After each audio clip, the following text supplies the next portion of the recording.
Hey, what's going on, everybody? This is Tyrone back with Tech Life, and this will be my video of what's in store for Verizon in 2022. For some of you that stick around, there'll be a surprise for you towards the end of the video. Got some good info for you guys, so make sure you stay tuned. So, the SDX Central released an article that Verizon bumps 5G standalone core to 2022. Right off the bat, we knew they weren't going to launch any standalone core in 2021. That's a fact. They just don't have enough base stations upgraded at scale to even launch any standalone core. They have way more radios and base stations to go upgrade in 2022 to even think about launching a standalone core. So T-Mobile will continue to be able to have, that claim that they have the only standalone core for most of 2022. I think if Verizon does attempt to launch a standalone core, it will be in the later parts of 2022, likely around the fall timeframe, maybe even a little later. So, and of course, I'll leave this article in the description down below. This is actually a new article, not came out about an hour ago. So I think anybody could have guessed this. We didn't need this article to know that they weren't going to launch a standalone core until 2022. So what's in store for Verizon in 2022? And this is all my opinion. Of course, this is an opinion piece. I don't have any facts to what I'm stating here, but 2022 is going to be a vicious year for all the carriers because competition is ramping up. T-Mobile, they'll get to 250 million, maybe more, covered with N41. That brings more competition and more opportunity for them to soak up in those areas where Verizon potentially also wants to sell home internet or fixed wireless access. T-Mobile's already there, and they can soak up that opportunity. So by the time Verizon gets their network out there with the capacity to be able to sell home internet, going to be a lot tougher to get that customer back. They may have to spend some significant dollars to reel in that customer at that given time when they do get the C-band out there. So that's going to be what I think Verizon's main focus for 2022. They gotta get the network. They gotta catch up. That's going to be their main focus, and that just doesn't come with adding C-band in the top 46. Towards the later parts of 2022, going into 2023, they're going to start touching the rural sites, and that's what Neville Ray has been referencing. Verizon would need to do. They would need to get back out there, and they would need to touch sites to upgrade the radios. They have to get DSS on those sites so they can have more of that nationwide 5G footprint. That also includes the base station. They have to rip and replace the whole site and get it upgraded with newer equipment. That's going to take time to scale, and that's going to take a lot of money, which Verizon is spending it. They have it, but still, it's going to take time. And I still don't see them completing all of that in that time frame. They're still going to need more time to really scale that because they're behind. I mean, even AT&T, just to throw that in at this point, has a much larger low band scale versus Verizon. Even though it's DSS, AT&T has taken that initiative to deploy that a lot quicker. And with their one touch, since they started FirstNet, they've already been upgrading rural sites. Verizon will implement their one touch the later parts of 22 going into 23. So that's going to be interesting to see how long it really takes and how much it's going to cost to present us that more nationwide 5G scale. So that's what they're going to be doing in 2022. And of course, that'll continue in 23 and 24. They have a serious footprint to catch up, to offer what some may consider that 5G logo. It's not really a difference maker in performance. It just offers the logo. And then when the logo is on, you do know that, the The NR radios are official NR radios, and the base stations have been upgraded and potentially are ready for that 5G standalone core that they're discussing in this video. In this article. So on the business side, it's going to get very, very tough. So what I can let you guys know, and again, I don't have any documentation to present because I don't do that to my sources. I don't publicize anything. But what I can let you know is the fact that a lot of this is not at scale. Their fixed wireless sales targets likely won't be met. They have aggressive goals internally on the guidance, but they won't be able to hit it. Of course, that can change, but as it stands right now, in terms of future outlook, they are not set to hit their sales targets on fixed wireless access. Millimeter wave, we knew wouldn't get them there because that spectrum is not meant for scale. You have to physically build it. So as you scale the nodes, of course, you can add more home internet customers, but that's not in the hundreds of thousands of a footprint. Usually a much smaller footprint. So that will grow, but that won't be able to hit. They won't be able to hit their sales targets with the scale of millimeter wave. They're going to need C-band, but I'll have a update on that C-band here in a little bit. So I think sales targets are going to be hard to be met. I think the quarterly numbers are going to be tough for them because T-Mobile is getting more competitive and AT&T is getting ready to be really, really, really more competitive. They've been the biggest growth story in the industry for the last several quarters. They're now a pure connectivity company, so Verizon has to take them very seriously because they have the money to match the build-out that Verizon can do, and they can exceed it. Verizon still has a couple of other business units that they have to fund. And, so does AT&T, but they're now more of a pure connectivity player with a very dynamic ability to spend.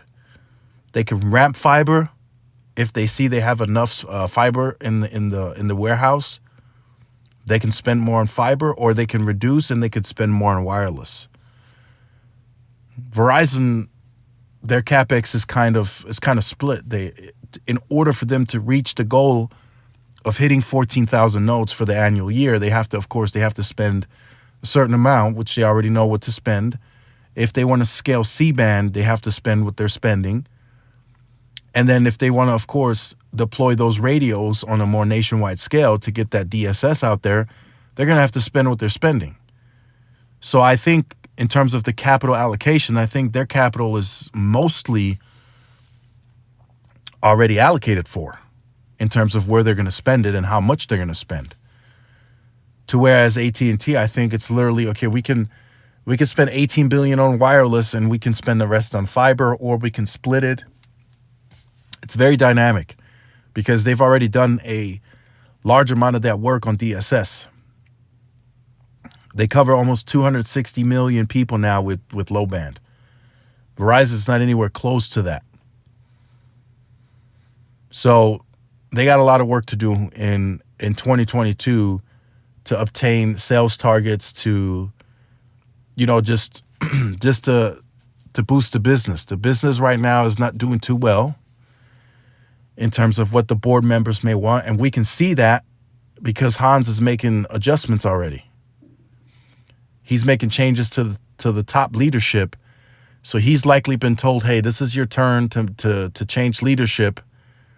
And if that doesn't pan out to the end of 22 to where we like it, then, now we're gonna have to swap you out. We're gonna have to replace you to see if that might work in terms of getting new leadership on board and seeing if we can change it around. So that's kind of where Verizon is right now. They're in a tough spot because they've never faced that kind of competition. Throughout LTE for that decade, they've been chased by AT&T and T-Mobile and Sprint for most of that part before the merger. Now it's just AT&T and T-Mobile going straight at Verizon because they've been the connectivity leader. They've had the largest scale on network, so they've likely 9 times out of 10 had the most share in that rural environment because they've had the biggest network and they've had that perception. So that's going to be very tough for Verizon to overcome because AT&T and T-Mobile are there. They're there with bigger networks now. They're there with much more aggressive business practices. They have better unlimited plans for the most part. They have a truly unlimited plan, the Elite and the Magenta Max. That's something that Verizon doesn't offer. And for a lot of people, that matters. Now, in terms of value and media and all the apps, Verizon wins that, I think, by a landslide right now. I mean, AMC, Discovery, Disney bundle. I mean, they got it all. So I think they win that. But, I mean, T-Mobile has adjusted and adapt. They got Netflix on us, Paramount Plus, Apple TV. They're adapting. And who knows what's to come in 2022 to get more aggressive. So, for those of you that stuck around to the end, wanted to kind of present you with some information. It's official information, but again, I can't present any documentation. But we have a official launch window or date of C-band. We've seen it in the public as the date of January 5th, but a lot of people are skeptical because FAA, airlines, interference, everybody's reaching out to everybody and, they're being vocal. But what I can tell you guys right now, January 5th is the official launch date of C-band. It will launch January 5th. In fact, it is already live on the network, but it is whitelisted to engineers only.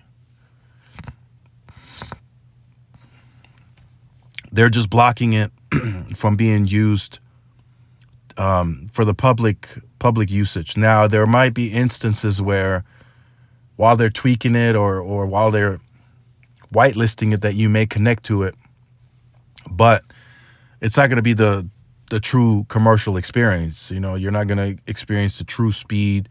The backhaul's not scaled. So they're optimizing, they're testing for handoffs, all the good stuff, they're testing for it. So this is how internally the launch is planned. Now this might shock some of you. Some of you may see this as normal. So the initial numbers were that they would launch at 7,000 to 8,000 sites touched with C-band. That's not going to happen. They're going to fall below that target come January 5th. And this may still change over the next few days. I know the holidays are around, so not a lot of work, so I don't think it'll change too much. But right now, there are 4,500 sites that have C-band on them that have been upgraded. They're set to launch January 5th with 4,000 C-band sites active. So how the launch is set to work is it's going to be a mix. Some are going to be at full power, some are going to be reduced. That's how it's set in the system now. So I'm thinking sites around airports or that are close enough to airports will likely have the reduced power. Other sites that are not anywhere near airports, those will likely be the ones at full power. And that's why I was kind of referencing earlier that they won't hit their sales targets, or they're not expected to hit the sales targets because C-band is just not going to be at that scale to hit those ambitious numbers. So they're falling a bit below the sales targets. Internally, there's they're a bit pissed off about it, of course, but there ain't much you can do. The supply chain is hurting them. There is a shortage. It's in fact real, and they can't deploy as much as they'd like. They want to deploy more. In some cases, they got approval to touch sites, but they can't do a one-touch because they don't have all of the equipment. So those are called 4G back sites. So they go or 4G go to back sites, if I remember. And they have to go back to those same sites to upgrade the 4G equipment because they don't have it. So if they just have C-band, they just go to the site, upgrade C-band, and then they come back at a later time when they have that equipment. And of course, that's self-explanatory, but it just goes to show that there is a shortage. It's definitely real. The supply chain is hurting. Now in 22, that could all change. Very early on, it likely not going to change, in the first quarter. But as we head into Q2, Q3, Q4, we might see some of that supply fill. But as it stands now, the 7,000 to 8,000 are going to be tough. So there could still be a change. Now, January 5th is the official launch date. On the marketing side, the S22 is going to be filled in, and they're going to market that C-band using that device. Our new C-band spectrum will be on the S22. That's set for the marketing internally. And they're still going to try to chase 100 million by March. It's going to be a tough target. Could they get there? Potentially, yeah, but they got so much work to do. We're talking about they're swapping out the routers. That's a process. I mean, they're doing so much. They're still deploying their dark fiber. I mean, there's a lot of work to do for Verizon. So the money that they're spending is completely justified for the amount of work that's happening. So let me know what you think about this. I know it's a bit interesting. 4,000 sites launching come January 5th with C-band. So we're going to get a taste of what that's going to be like. And the fact that some will be at full power should give us an idea of the range of C-band, especially with indoor penetration. So stay tuned to the channel.